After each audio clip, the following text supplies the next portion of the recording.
Enough is enough.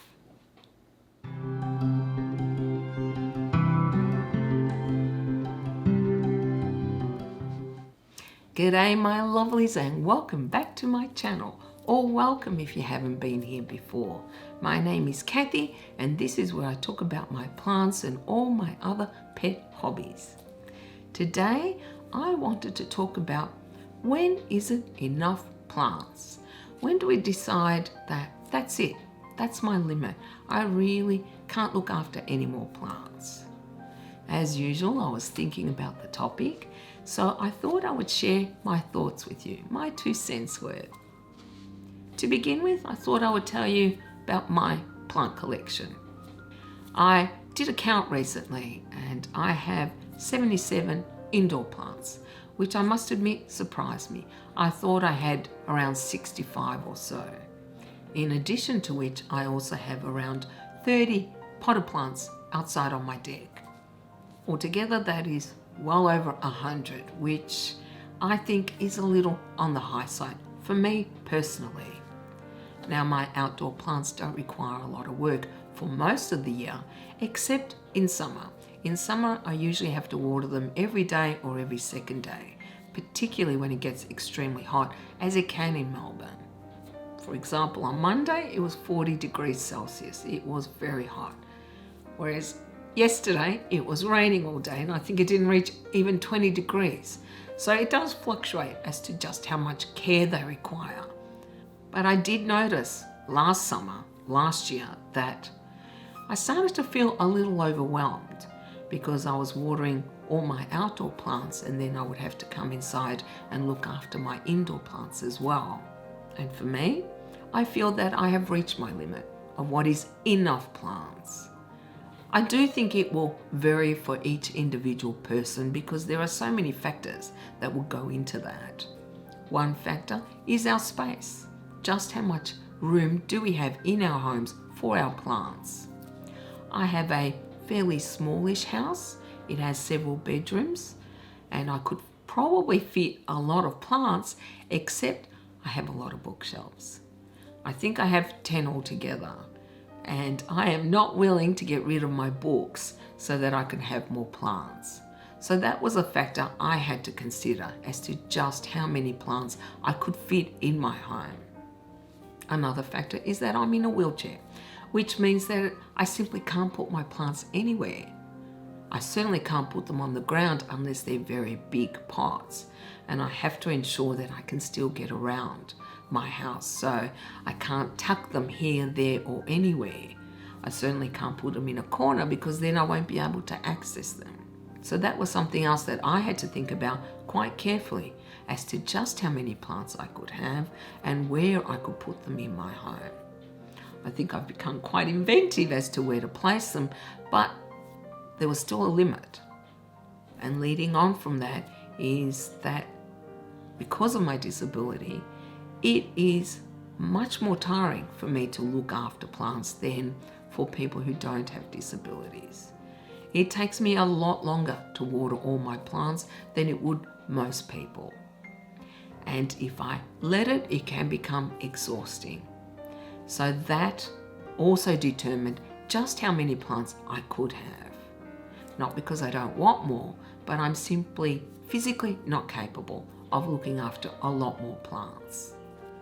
Something else that I discovered recently is that I am no longer willing to bring plants home unless I love them. I don't want to look after any plants that I don't love. Another factor is that plants might be small when we buy them, but they don't remain small for very long. Now, some plants like this Peperomia incana, I don't think this grows very big. I know that a lot of other peperomias certainly don't. However, my Monstera, which I bought almost 2 years ago, only had 3 leaves when I bought it. That is it. He is now taller than me and he is huge. And I love him, yes, but he takes up a lot more room now than he did 2 years ago. Where I used to have him, there were a lot more other plants around him, but I've had to move them because he needed more room to grow. And I realized that I prefer to have him there in that space, even though he takes up a lot more room, than to have, say, 10 plants there. And he is not my only plant that is really big.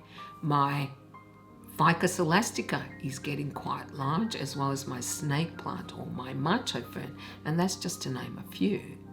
And I think a lot of us do forget that we might start off with a very small plant, but they don't always remain small.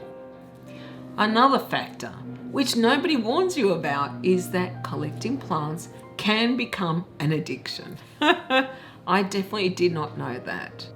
The truth is, though, I am the kind of person who does go overboard with things she loves, such as books or Blu-rays, just to name a few things. And I noticed a year ago, last summer or last spring, that I could not go near a nursery or Bunnings without coming home with a plant. It seemed that it was never enough. I just wanted more and more and more.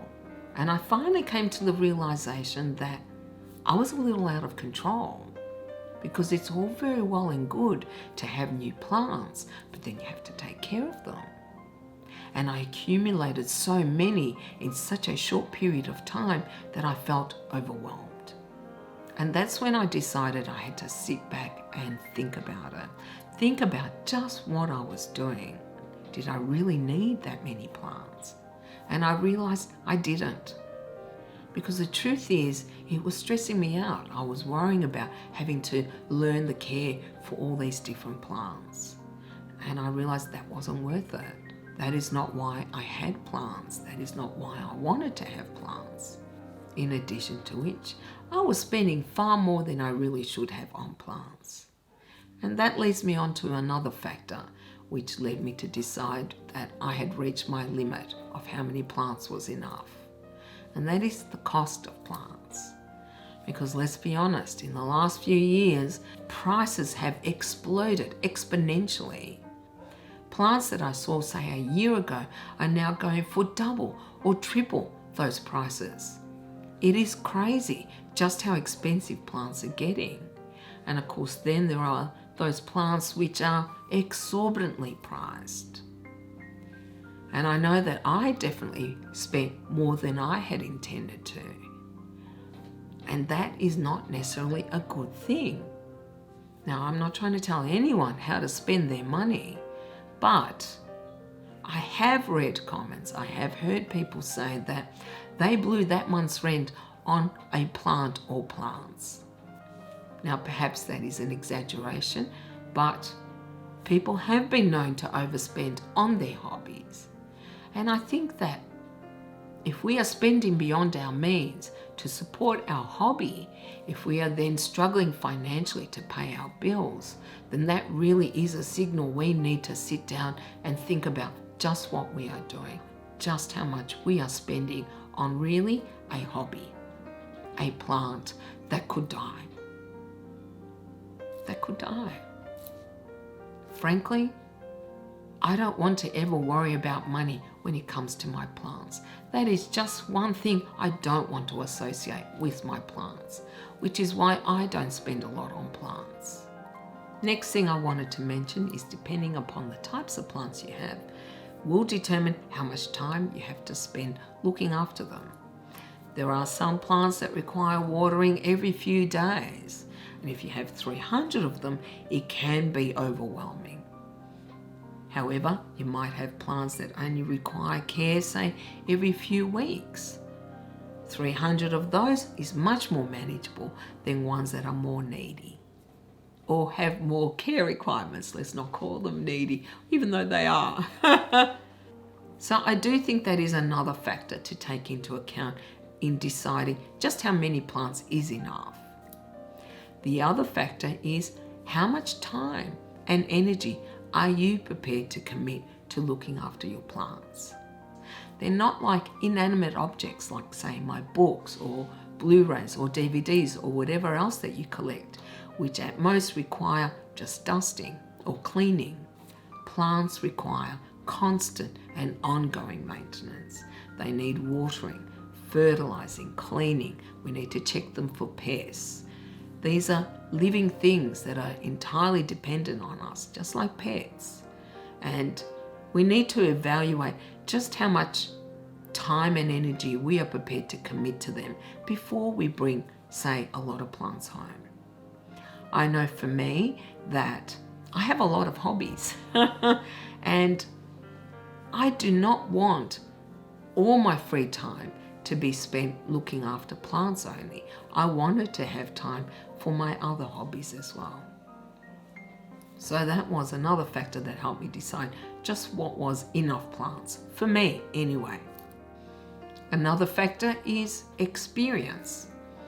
I know when I first started looking after plants, I think I had around less than 20 for approximately 6 months. I was so new that it took me a lot longer to look after them. Whereas now I do feel that I have gotten faster at looking after plants.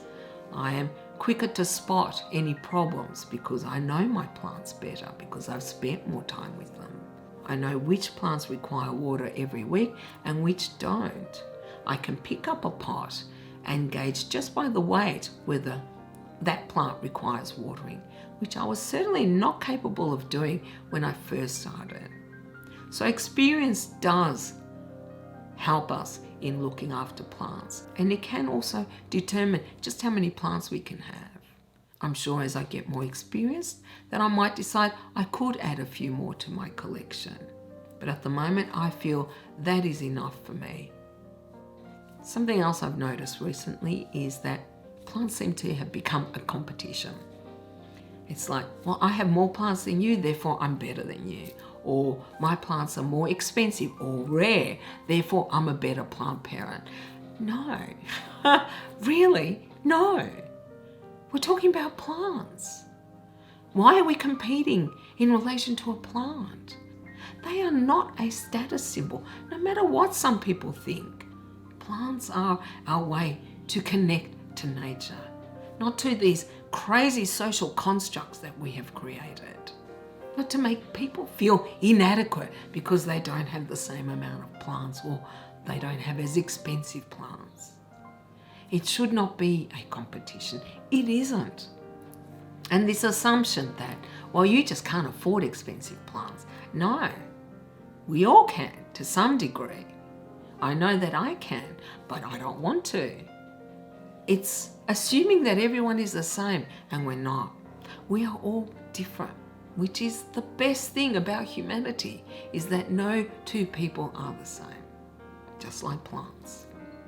The fact that I don't like orchids does not make me better than someone else. It makes me different, and that is all.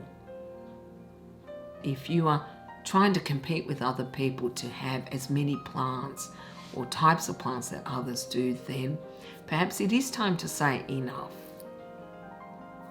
The last factor I wanted to mention is that I have realized I don't like having, say, a lot of plants grouped together. I prefer to have fewer plants. I prefer to have them spread throughout my house so that wherever I go, I will be able to see my plants. I love knowing every single plant in my home. I have found that when I group too many together, say 20 or so, my plants blend with each other. I don't get to appreciate the beauty of every single one. Now that I discovered is my aesthetic, and that is not throwing shade on anyone else as to how many or how few or how you keep your plants. Now I know that a lot of people would love to have a jungle. Who wouldn't? I would love to. I know people who have 800, 1,000 or more plants. I can't even fathom that. I absolutely love seeing, say, Nick Pileggi's or Summer Rain Oaks' homes. They're beautiful, stunning. Would I love to live there? Yes. Would I like to be responsible for all those plants? No. I'll be honest, no. I really wouldn't. Not for me. I think we all have our own internal figure. What is the maximum amount of plants that we are happy to look after? I know I have reached that point, that the amount of plants I have now is enough for me. I really do not want to accumulate more. Well, part of me does, I won't deny it, but not at this point in my life. And what made me come to this conclusion is that at times I felt like it was no longer a joy to look after my plants. It was bordering on being a burden, a chore. It was something that I wasn't always looking forward to. Whereas plants for me are a joy. They are my way to relax, to unwind, to connect with them, to connect with nature, to feel this tranquility that they give me.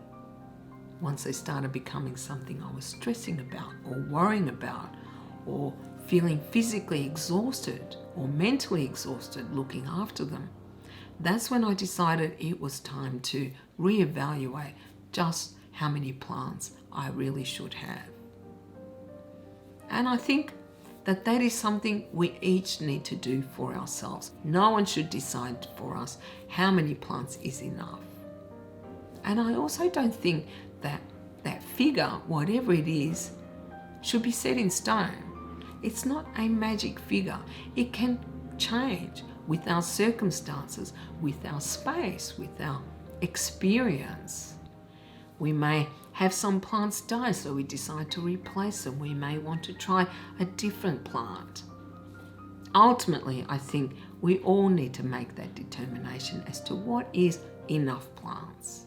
If our plants are causing us more headaches than joy, that is definitely a sign that we need to think about just how many plants is enough.